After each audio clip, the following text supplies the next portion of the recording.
जब सब सोच रहे थे अर्जुन युद्ध करेगा, तब अर्जुन ने गांडीव जमीन पर रख दिया और कहा, मैं ये युद्ध नहीं कर सकता। वो अर्जुन जिसका एक तीर 100 इंसानों को चंद देता था, आज अपने ही कर्म से डर गया था और उस एक पल में न केवल युद्ध, पूरा युग थमा था। सामने थे द्रोणाचार्य जिन्होंने तीर चलाना सिखाया था। सामने थे भीष्म जिन्हें अर्जुन ने सदा अमर माना, और सामने था वो रक्त से रंगीन क्षेत्र जहाँ उसे अपने ही मित्रों, पितामह और गुरुओं पर बाण चलाने थे। और अर्जुन का मन कांप गया। उसने कृष्ण की आंखों में देखा और कहा, माधव, ये मैं युद्ध नहीं लड़ सकता। उस पल अर्जुन एक योद्धा नहीं था, वो एक भटकता मानव था। एक मानव जो कर्तव्य और करुणा के बीच फंस गया था। वो लड़ रहा था, लेकिन अपने अंदर के सावन के साथ उसने शस्त्र नहीं गिराया था, अपनी आस्था गिरा दी थी। श्री कृष्ण ने कहा, अर्जुन, यह शरीर मरता है लेकिन आत्मा नहीं। जो तुम्हारे सामने है वे पहले भी थे, आज भी है और कल भी रहेंगे।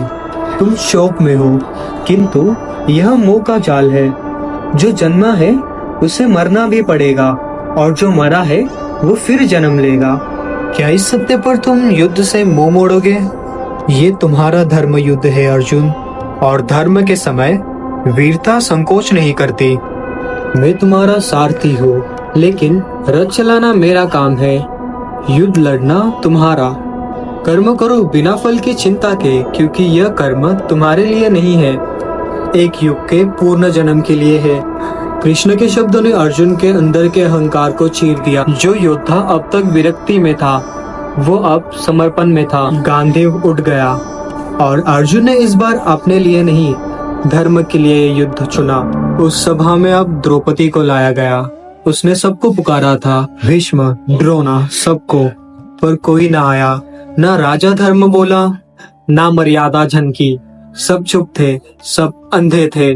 और तब उसने आंखें बंद की और कहा, गोविंद।